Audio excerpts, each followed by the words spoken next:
Ikasampung kabanata. Panalangin upang tulungan. Panginoon, bakit parang kay layo niyo sa akin? Bakit sa panahon ng kaguluhan, kayo ay nagtatago sa amin? Ang dukha ay pinahihirapan ng masasama at mayayabang. Sana'y mangyari rin sa kanila ang kanilang masasamang plano. Ipinagmamalaki nila ang kanilang masasamang kagustuhan. Pinupuri nila ang mga sakim, ngunit kinukutya ang Panginoon. Dahil sa kahambugan ng mga taong masama, binabaliwala nila ang Diyos at ayaw nila siyang lapitan. Ang kanilang pamumuhay ay laging matagumpay at hindi man lang sila nag-aalala na sila'y inyong hahatulan. Hinahamak nila ang lahat ng kanilang mga kaaway. Akala nila'y walang mangyayaring masama sa kanila at wala silang magiging problema.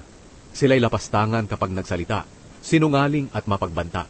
At sila na rin ang nagsasabi ng masasakit at masasamang salita. Sa liblib na mga lugar sila'y nagtatago at nag-aabang sa mga inosente na kanilang papatayin. Naghihintay silang nakakubli na parang leon upang sakmalin at kaladkarin ang mahihirap. Dahil malakas sila, ibinabagsak nila ang mga kawawa hanggang sa hindi na makabangon.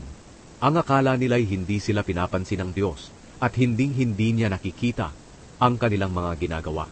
Sige na, Panginoong Diyos, parusahan niyo na po ang mga taong masama. Huwag niyong pababayaan ang mga inaapi. O Diyos, bakit nilalait kayo ng mga taong masama? Sinasabi pa nila, hindi tayo parurusahan ng Diyos. Ngunit nakikita niyo, O Diyos, ang mga taong nagdurusa at naghihirap. Lumalapit sa inyo ang mga kaawa-awa tulad ng mga ulila, at nakahanda kayong tumulong sa kanila. Alisan niyo ng lakas ang mga taong masama, at parusahan niyo sila, hanggang sa sila'y tumigil na sa paggawa ng masama. Panginoon, kayo ay hari magpakailanman, at ang masasamang tao ay maglalaho sa mundo. Panginoon, narinig niyo ang dalangin ng mga mahihirap.